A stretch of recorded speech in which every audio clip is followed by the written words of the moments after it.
Hello and welcome to an anniversary edition, and indeed the last Crime Watch before the summer break. We've now been on the air for 7 years, and in that time we've received more than 85,000 calls. We've covered almost 800 cases, and quite apart from the indirect results, as a direct result of help from viewers, nearly 300 people have been charged with crimes that range from robbery to rape and murder. And in fact, there have been 2 more arrests since last month's programme. In Bristol, a man has been charged with 3 offences, including rape and serious sexual assault. And a call from a London viewer has led to a drugs arrest. A man has been charged with conspiracy to supply cocaine and is now in custody awaiting trial. Tonight, we need your help on 15 more offences. Detectives from all around the country are gathered here waiting for your call, and there are BBC researchers on hand if you'd prefer to speak to one of them. Here's the number, which you'll see throughout the programme, 081 811 8181.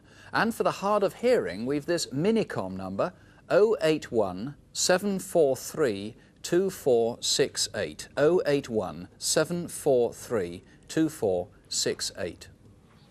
Our first reconstruction tonight is the disappearance in Bridport of 21-year-old Jo Ramsden, who has Down syndrome. It's just over 9 weeks now since Jo went missing, and obviously fears for her safety are growing. We've now filmed a reconstruction of what we know Jo did on the day she disappeared, Tuesday, April the 9th.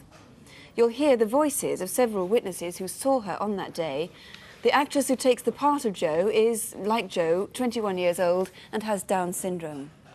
But we begin at Jo's home in Bridport in Dorset. Her parents have taken part in our film in the hope that someone tonight can finally help to find her. Our daughter Jo has Down syndrome, which means she has learning difficulties. But apart from that, she quite likes sport.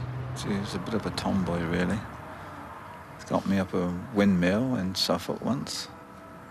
We had a job to get down. She liked making up dances to music. Like swing, we had a big swing made specially for her because he was getting older. She's just started a new job, working with children at the leisure centre, which she enjoyed very much. Bye-bye. She must have had an understanding with children. I suppose it's on the same level as her. And she wasn't shy with them like she could have been with adults. She used to hold their hands and help them on the apparatus. And play with them afterwards. For the past 7 weeks, Jo had worked every Tuesday at the Bridport Leisure Centre. Our reconstruction begins on the day Jo went missing, Tuesday the 9th of April. On this particular morning, Janet Thorne, the teacher here, was preoccupied with gymnastic exams and couldn't give Jo as much attention as usual. That was close. Well done. Hello, Jo. How are you? OK, thanks. Good. I wasn't expecting you this morning, but you're very welcome to stay, and I'd like you to please join in where you can. Jo wasn't meant to come that Tuesday because I was taking an exam with the older children and felt there wasn't a lot that she could do. I'll tell you what to do next. Yeah, sure. Okay, off you go. Come on, Kelly. I felt she was feeling a little uncomfortable. She didn't know what to do next. Well done. There were occasions when I could see her rocking. I thought it was more to do with the fact that she was in a situation she hadn't expected. Not because she didn't want to be there. Jo, Jo. Are you all right? Hey. Right, would you like to come and help me do something with the girls? Come on then. Over here. What I want you to do, Jo, is get the balls out and give one each to the girls and one for yourself, all right? Alex, can you stop the girls now, please? And come over here. Jo would always leave the centre at about 12:30 to go off for lunch. And then over to me on the... One of the children remembers seeing her go. I was doing gymnastics and I saw this man facing the notice board. Then I saw Jo get up and walk out of the hall. And the man had a zigzag on his jumper. Every day, Jo would go for lunch at the adult training centre in Bridport, half a mile away from the gym.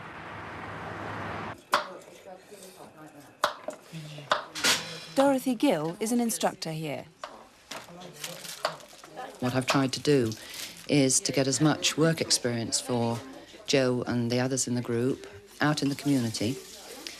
The aims being to build confidence, self-esteem, self-worth. Pardon? In fact, Jo told us what she'd been doing that morning. She was perfectly all right, perfectly happy. And we had lunch, and then Jo went off to work as per normal. And it was 1:25. And that was the last time we saw her. As she was heading back to the gym for the afternoon, several people remember seeing Jo. Yeah, I suppose it was about 10 to 2, and I saw Jo standing opposite on the pavement. And then I noticed a fair-haired chap walk up to Jo. He had his hands in his pockets. He didn't touch her or make any move to touch her. He said something to her. Jo sort of looked at him over her shoulder, and then they walked off together up the road. I just assumed from the way that Jo reacted to him, she was smiling and whatever, that he was perhaps a helper from the adult centre there, or a member of the family, or a friend. All the witnesses report the man was wearing a patterned jumper. I was driving along, approaching the crossroads at Skilling Hill, and saw Jo holding a man's hand on the opposite side of the road to me. And I thought it was odd that she should be holding someone's hand. It definitely could have been a social worker. He looked intelligent. He didn't look sinister at all. Coming round from the leisure centre, there was a car coming. I looked inside and there was a person who I thought was Jo Ramsden. I thought, well, one of the staff must be taking us swimming or something, because there was actually a swimming pool up there. That is the last definite sighting of Jo. She never returned to the gym that afternoon. Life's not the same.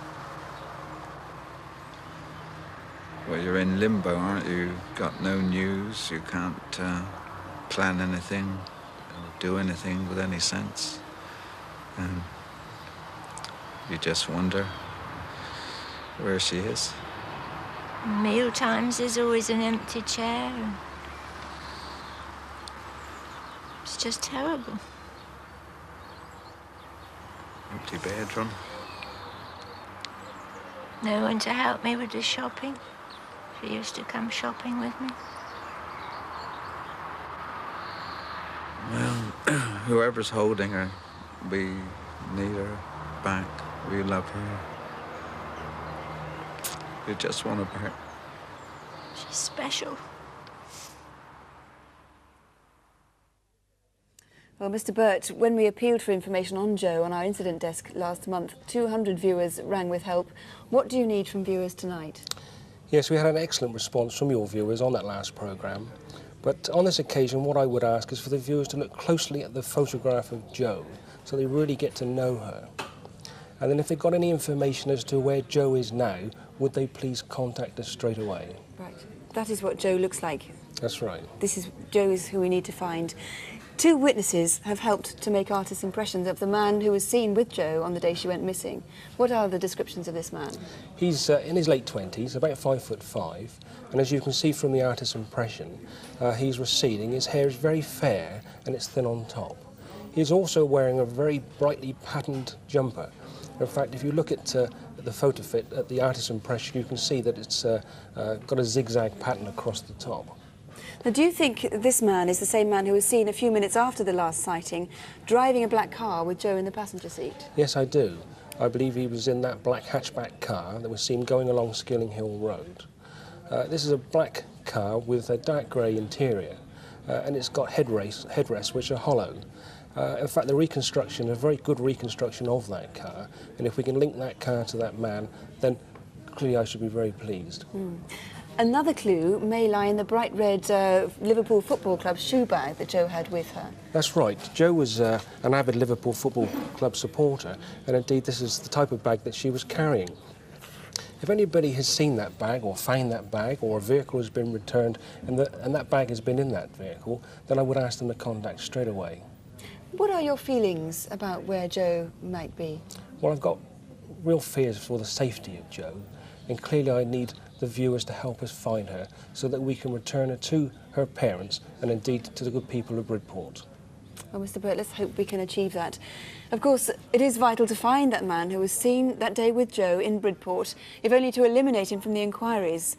Remember, the date was a Tuesday, April the 9th. And if you think you can help, please ring us here in the studio on 081 811 8181 or ring Dorset Police direct at the Bridport Police Station on 0308 22266. That's 0308, the code for Bridport, 22266. You may remember that in our March programme we showed a reconstruction of an armed robbery on a Security Express van in Cheltenham, in which a guard was shot. He spent several weeks in intensive care, and it's almost a miracle he survived. Though not as a direct result of Crimewatch, 2 men have since been charged with attempted murder and robbery. We had over 1,000 calls on one case last month. That's almost a record, and information continues to flow in on it. Alan Leppard had been shot outside his home in Kent, and a light-coloured American car had been seen cruising up and down the village. One viewer, who called anonymously, had some information on the whereabouts of that car. Now, for a reason which I can't reveal, detectives appealed to that viewer to call again. Another viewer may have identified these video fits. Police are still checking them, but they say so far they're very pleased with the information. We received some 300 calls after our appeal last month to find the man who raped the young Scottish woman in Peterborough. In fact, letters and calls are still coming in with help and additional information. Police are working through all the new leads they now have as a result. And Aladdin's Cave reunited 13 items of stolen property with their rightful owners. The Ivory Pagoda, for example, had been stolen from Lytham last year. Several of the Vesta cases were claimed by one person who'd lost them in a burglary in Darlington. And a sharp-eyed viewer spotted a painting by an artist called Jesmond Dean hanging over the mantelpiece. Well, now to Photocall, our picture gallery of people police need to trace. You'll see 5 faces, but in the last few minutes we've heard that one man has just been arrested. So now we only need your help on 4 of them. Here to describe them are Superintendent David Hatcher and Detective Constable Jackie Hames. Do you know where this man is now? His name is Norman Blenkinsop and he hails from North Yorkshire. My colleagues there need to trace him in connection with their inquiry into a case of indecent assault on a 12-year-old. He was last seen in Teesside in late November last year. In the past, he's worked in forestry as a digger driver and might well be employed in this type of work at the moment. He could be anywhere in the country, so please do ring us if you know where he is now. Next, can you tell us who this man is? He's been robbing banks and building societies across West London. Each time he says he has a gun and threatens staff.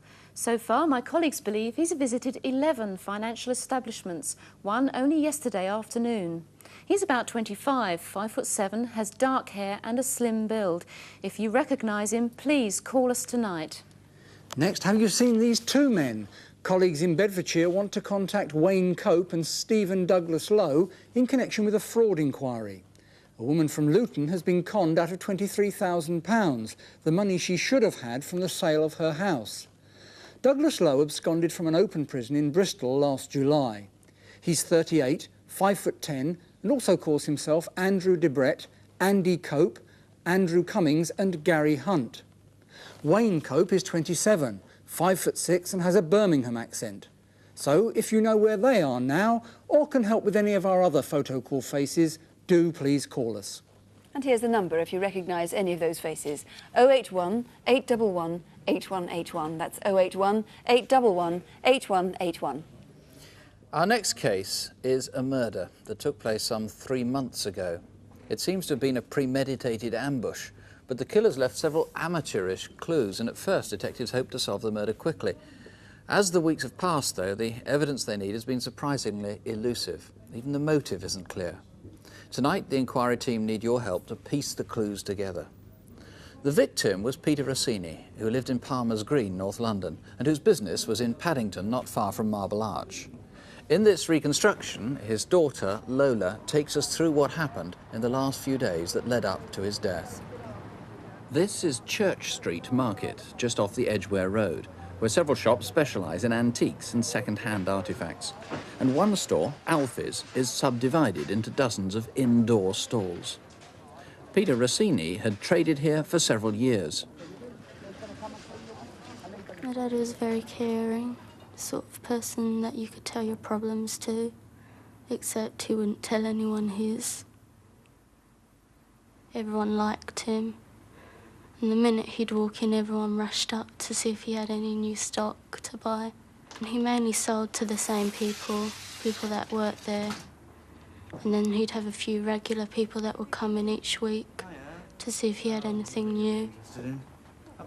He sold a bit of jewellery, silver, old antiques, anything he could get his hands on. Yeah, Chinese. Yeah. He loved it. This is Oak Tree Road in Palmer's Green, North London, 200 yards from Peter Rasini's home. A neighbour noticed two men sitting in what he remembers as a white van at the corner of Green Lanes. And the next night, another neighbour saw another van, though this time its passenger got out and walked towards Green Lanes. The van drove off, at first, without its lights on. Peter was a dealer who I've known for 20 years. I think, in fact, Peter really preferred buying than selling, and found it much easier. I last saw him on Sunday, the day he was murdered. I arrived here at 7:15, and the atmosphere was very relaxed. They just had a meal and a drink or two and appeared to be enjoying themselves. Very strong, is it? You should have helped me, shouldn't you? Oh, right, okay. Better not say any more. That's the only decent thing. That's like a clock. Oh, that's nice. Yeah, it seems to be okay. Right. Then I'd like £10 for. Fine. A plated sauce boat, 15. And that I want £100 for. It's Edwardian, but it appears to be going okay. So I think that's all right. Are you happy? Yeah. Fine. Great. Now, usual problem. What shall I do with the things? No, doesn't matter. Peter, I don't want to put them back in here. Peter, when are you going to tidy this place up? You should have brought him a duster as well as that cup of tea. Peter, Come on, get to it with a will, kid. Peter, it's not fair because now you've got Lola here. You must do something about it. Yes. Well, you can set to with it if you want to. You're doing Kempton, aren't you, on Tuesday? Yes. Yes, I've got the car packed. Well, a bit more packed than normal. Yes, but is that safe? Well, it's all right round here. What do we do with him, honestly?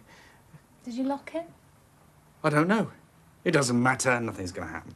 He, in fact, had appeared to me of late to have been not quite as relaxed and may have had something on his mind. But he was a very private person when it came to these sort of things, and in fact would give one no indication of what it was. But I do feel there was something troubling him at the back of his mind.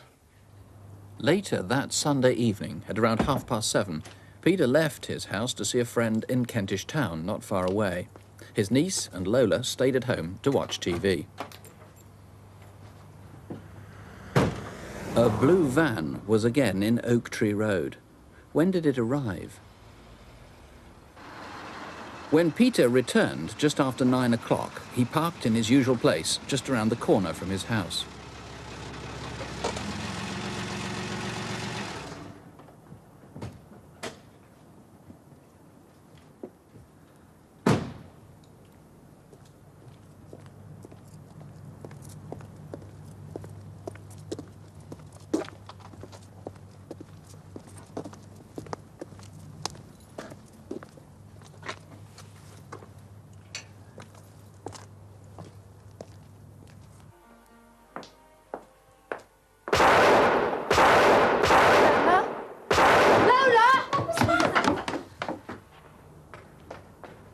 A man was running off down River Avenue.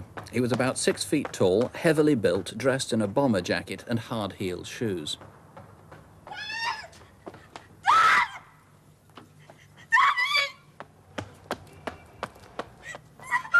What happened? Did he open the door to someone? 48 River Avenue, Palmer Street, now! As the gunman turned into Oak Tree Road, several witnesses saw him heading for the van. He was about 40 to 50 years old, panting and obviously unused to running. The van set off without its lights on till it turned right and sped away along green lanes. On the Sunday that my dad died, he was happy, had no worries on his mind. And we had dinner and was just talking and relaxing at home. If you have someone that you love so much and to see them happy 1 minute and then to see them dead, it's the worst thing in the world. Peter Rasini would be 45 today. Today's his birthday. What do you think the motive was?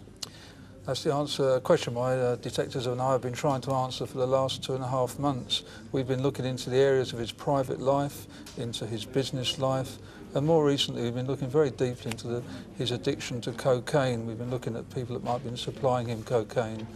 Also, we've become aware that he was sometimes not too diligent in checking on the background of property that he bought. In other words, we suspect he bought stolen property. Now, if someone who knew him and had handled stolen property, or someone who knew him and had been themselves involved with drugs, with cocaine, they might be pretty reluctant to get on the phone and call Crimewatch. Well, for legal reasons, I can't promise an amnesty, but what I can say is that I'm interested in who killed Peter Rasini, not these other matters. And we can read between the lines. Now, this is a replica of the murder weapon, 45 caliber. I mean, it has a kick like a mule, very, very heavy weapon indeed, as a handgun. Almost unheard of. It's a gun for use in crime in this country. Yes, I understand there's only been a couple of instances of such a gun being used in this manner in the last few decades. Now, how could any Crimewatch viewer help about a weapon like this? I'd like to know if anyone was stolen from a viewer who owned it legitimately under a firearms certificate, or if anyone in the underworld has become aware of such a gun having been sold just about the time of Peter's death, or indeed disposed of afterwards. Now, what about the gunman? I described him as between 40 and 50, and he was obviously pretty unfit, running that couple of 100 yards. What else do we know about him? Well, he was white, he was aged, as you say, 40 to 50, heavy build, wearing dark clothing, and what may have been a balaclava, certainly a woolly hat, could have been a balaclava rolled up.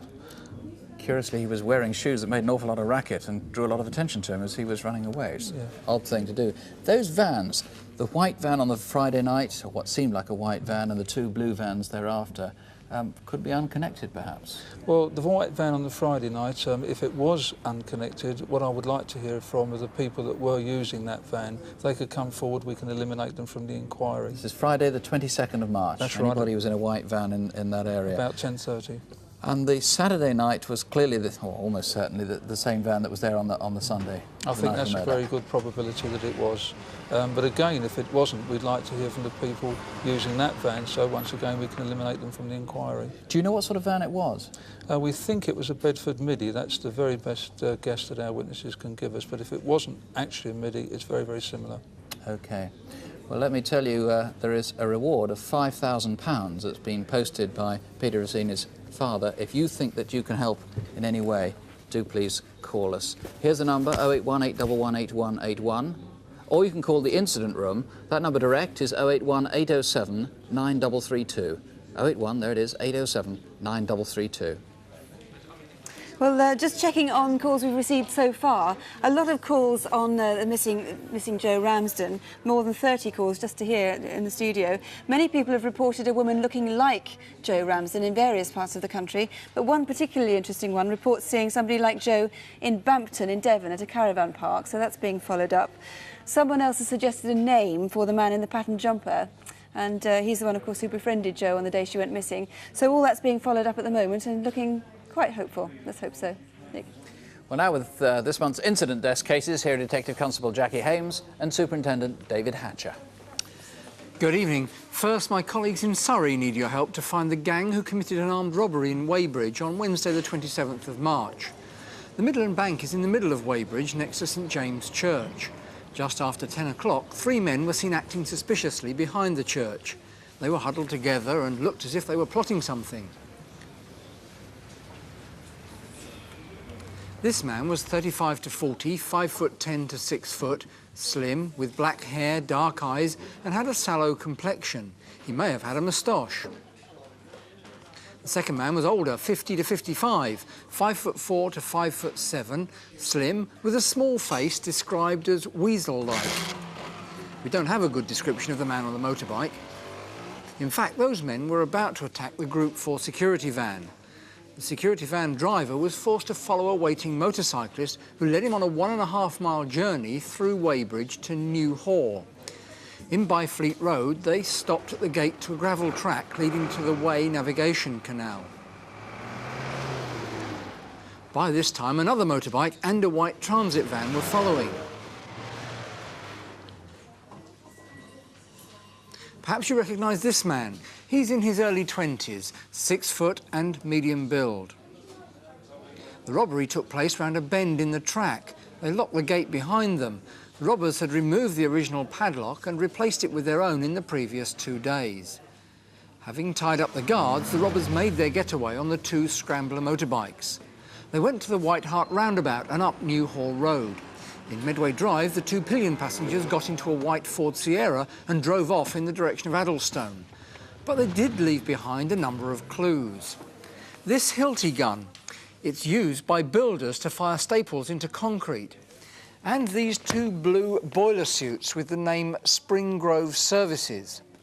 They were used by Lambeth Council in London until June of last year.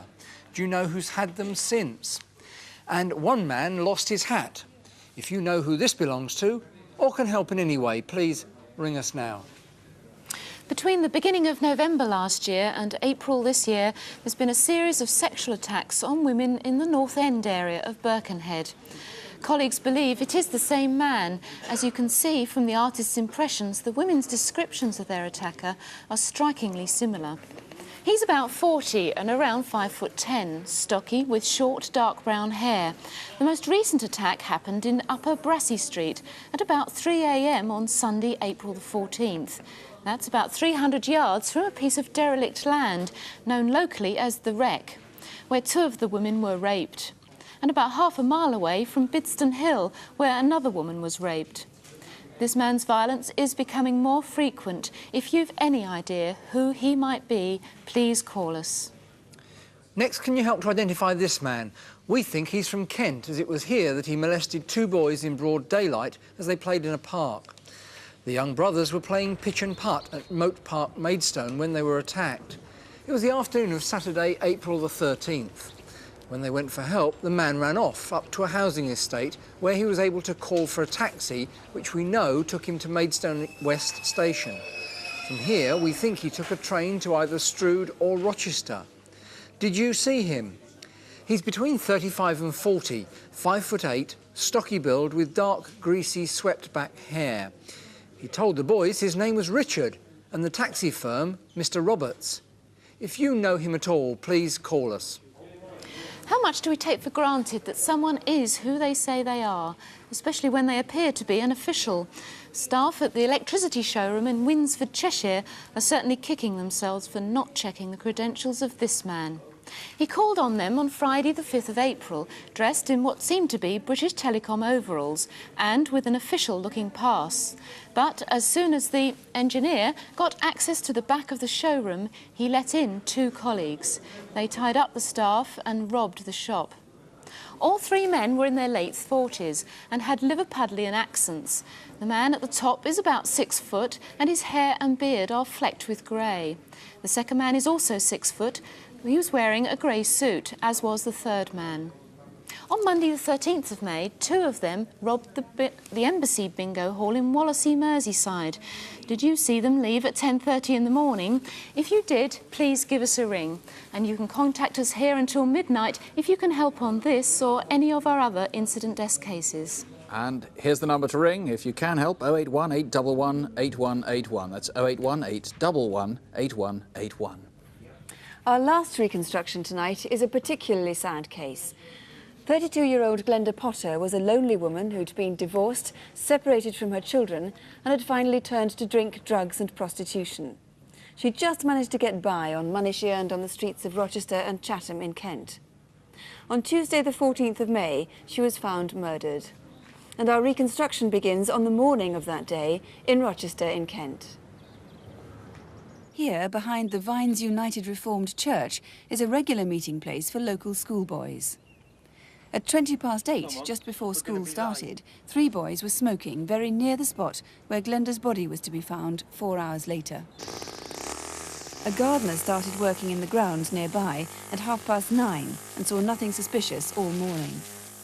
So police believe it was in that hour between 8:30 and 9:30, before the gardener arrived, that Glenda's body was dumped. Glenda was well known in Chatham, where she'd lived all her life. For the past few months, she'd lived in part of the town known locally as Bedsit Land. On Friday the 10th of May, a friend called round. So normal. Please welcome James Herbert. So look, you got any plans for the weekend? What do you think? Of course not. Want a cup of tea? No, thanks. Look, I'm going down to Cornwall for the weekend. Cornwall? Lucky you. Would you want to come? Well, have you booked in a hotel or something? No, I'm taking a tent and going camping. But Glenda didn't go away for the weekend, and that night she was seen in one of her regular haunts, the King's Arms in Rochester. I was in here having a drink with my brother George, and Glenda came in. Hi, friend girl. Can I catch a drink off you? Just half a lager. Oh, Glenda, you get on my bloody nerves. You're always on the ponds. Honest to God. I'll have some money tomorrow. Hi, girl. Go on, love. Oh, put that away, for God's sake. JJ, can she have half a lager, please? Make sure when you have this that you behave yourself, otherwise they'll throw you out. She is All fine. right. I'm a good girl now. All right. She was a bit of a loner, Glenda. She didn't make friends easily, but I think she didn't want to anywhere. She liked to be by herself. She could be a little bit of a pest when she was in the pub, but that was just Glenda. She was a sad person, and all the time she was chatting to us, there was this guy stood over in the corner, and he seemed to be paying a lot of attention to Glenda. I did notice he was left-handed, and he had a wedding ring on. Yeah, well, I'm off then. See you, George. See you, friend girl. This guy left at the same time as what she did, which just seemed a bit odd to me. During the rest of that weekend, Glenda was seen soliciting in her usual places along Rochester High Street. On Saturday night, a taxi driver saw her at the railway station. I was parked in Rochester Station forecourt, and I saw Glenda standing on the corner when I noticed a car turned behind me, drove back out towards the high street and stopped opposite where Glenda was standing.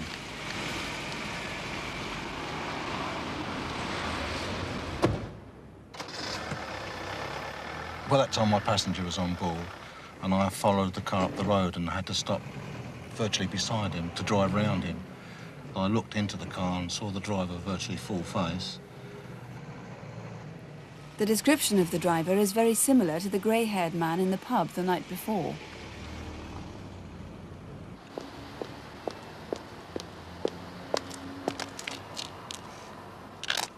Then, just after 10 o'clock, Glenda was back on the streets again on the corner of Rochester High Street and Gundolph Road, outside St Bartholomew's Chapel.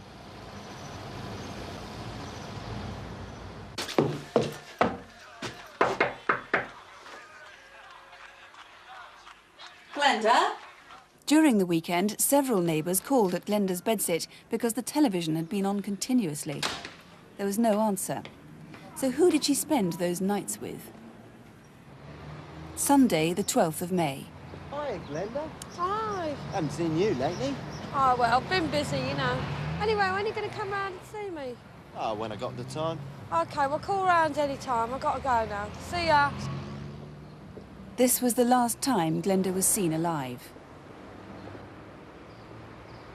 Again, that Sunday night, she didn't return to her bedsit. But by now, police believe Glenda was dead. 2 days after that, a church helper found Glenda's body in the grounds of the United Reformed Church. Well, Mr. Ayling, there are several mysteries in this case. The first one, working backwards, is how Glenda's body came to be in the churchyard. Why are you so sure that it was put there sometime between 8:30 and 9:30 on that Tuesday, the 14th of May? Well, the 3 schoolboys left their smoking corner at about 8:30. They didn't see Glenda's body. At 9:30, a gardener started work. So that leaves the 1 hour when we believe that Glenda's body may have been taken there. However, the schoolboys may have been mistaken, in which case Glenda's body could have been put there much earlier. So you have to keep something of an open mind on that. Yes. The next mystery concerns two incidents in the area of that churchyard on the day before Glenda's body was found. That's Monday the 13th of May. What was the first incident? Yes, at about 4:15 p.m, a schoolboy went to the rear of the church. He was looking for his friends. He didn't see them, but he did see a person's leg.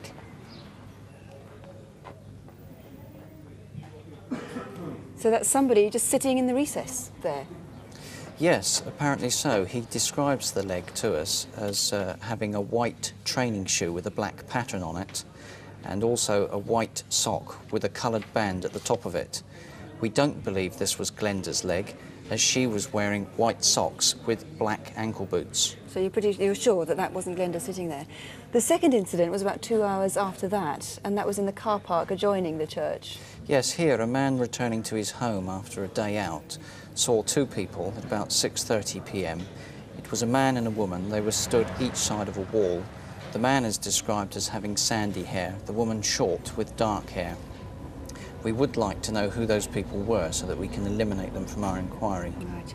The other person that's very important for you to eliminate from your inquiry is the grey-haired man who was seen with Glenda on the Friday night. Well, he wasn't with her, but he was seen with her in the pub on the Friday night, and then with her perhaps on later. Yes, he's described as being aged about 60 years, 6 feet tall, having grey hair and balding. He was described as smart appearance, wearing a jacket, a collar and a tie. Again, we would like to trace this man, to eliminate him from our inquiries. We can assure him and any other person absolute confidence if they do contact us. Because he was probably seen with her by a taxi driver on Saturday night, or certainly at Rochester railway station. Yes, he was seen at Rochester railway station by the taxi driver on either Friday or the Saturday night. We can't be sure which it was. He was driving a red estate car, G or H registered. It could have been a Volvo. The final mystery is why Glenda would have her television and lights on all over the weekend and yet go away for the nights. Yes, we don't believe that she went home Friday or Saturday night. We would very much like to know where she was on those 2 nights. Have you any idea why Glenda was killed? Well, we don't believe that robbery was a motive. Glenda was a prostitute, and of course that made her vulnerable. She was also a drug abuser. That too made her vulnerable. Beyond that, we don't know why Glenda was killed. Well, Mr. Ayling, thank you very much. I'll just emphasise that we and Mr. Ayling's colleagues can promise you absolute discretion if you can help with any information about where or how Glenda spent that last weekend of her life. Remember, she was last seen on Sunday the 12th of May. You can ring us here in the studio on 081 811 8181, or the number to the incident room in Rochester is 0634 830 205. That's 0634 830 205. We've had a very useful flow of calls coming in the last few moments. On the Luton mortgage fraud, an address has been given for what's claimed to be one of the men. And on the Monkton murder of Alan Leppard, if you remember from last time, we think we've had success now in our appeal for someone we asked to ring again. It was an anonymous caller who'd rung last time and said that they could give information about the whereabouts of the white American car that appeared to have been used in the murder. We asked him to ring back, and indeed a viewer has now called and left a name and address for the police to follow up. On Jo Ramsden, detectives say a remarkable response so far. We'll try and bring you more on that later.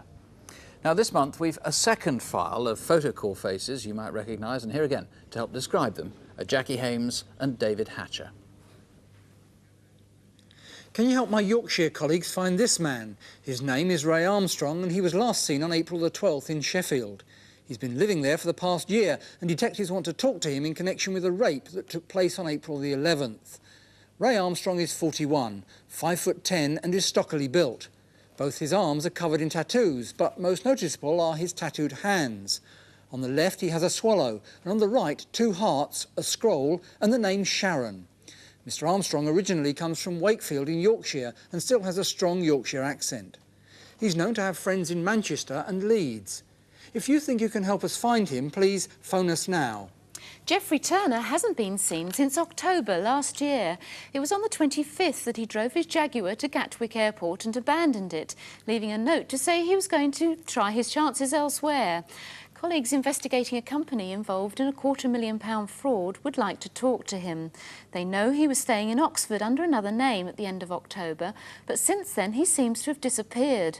Geoffrey Turner is 42. He's 6'2", has dark wavy hair and is medium build. Mr Turner, who comes from Manchester, had been living in Stoke-on-Trent with his family. We now think he may be trying to rent property in Bournemouth on the south coast. So if you're an estate agent in that area, take a good look. He may pay you a visit. If he already has, or you think you've seen him somewhere else, call us now. Next, can you help identify this man who's threatened staff at building societies in London and Middlesex? Here he is at the Chelsea Building Society in Sunbury in the middle of April. His holdall conceals a sawn-off shotgun which he uses to threaten staff and customers. A week later, he went into the Woolwich Building Society in West London and once again threatened staff. He's tall at around 6'2", and we think those are spectacles, not sunglasses. Please ring us now if you know who he is. Finally, have you come across Robert Threlfall? He could be anywhere in the country and he could be calling himself by another name. Robert Taswell and Tony Johnson are just two of his favourites. Wherever he is, though, he seems to be very interested in DIY and buying large, expensive goods for his house. Things like a new bathroom, a whole kitchen, a video, a hi-fi, even a candelabra. My colleagues, however, would like to discuss payment for these items with him. Robert Threlfall is 37, 6'1", and has red hair, although he's probably shaved off his moustache by now. He comes from London, but has a gift for picking up local accents. If you've seen him, or any of our other photocall faces, please ring us now. And a final reminder of the number if you recognise anyone there or can help with any of tonight's cases, 081 811 8181. Well, just checking on more calls. On the murder of Peter Rasini, a viewer has rung giving a name for the heavily built man seen running away after the shooting. That's being followed up. He says that man is in the antiques trade. And Jo Ramsden, still a lot of calls coming in. 3 of those calls have given possible sightings of Jo in the Devon area, and police are following that up. And particularly they're interested in a call which came from a prison inmate, which gave them some information which they're following up. So who knows? Could be good. And of course, calls are still coming in, so let's hope there'll be more news to report in our update programme. That follows question time at about 11:20. The lines here are going to be open until midnight, and the numbers for the individual investigating forces are on CFAX, page 618. Now, Crimewatch UK is back on September the 12th after a short summer break, but we are back on the air next month with Crimewatch File. There's going to be 2 special documentaries taking you behind the scenes on police investigations which Crimewatch viewers have helped to solve. Until then, do remember, as we said in our very first programme 7 years ago, please don't let what you've seen tonight alarm you. Serious crime is mercifully rare in this country, and we need your help to make it even more so. Until midnight, 081 811 8181. Don't have nightmares, do sleep well. Good night. Good night.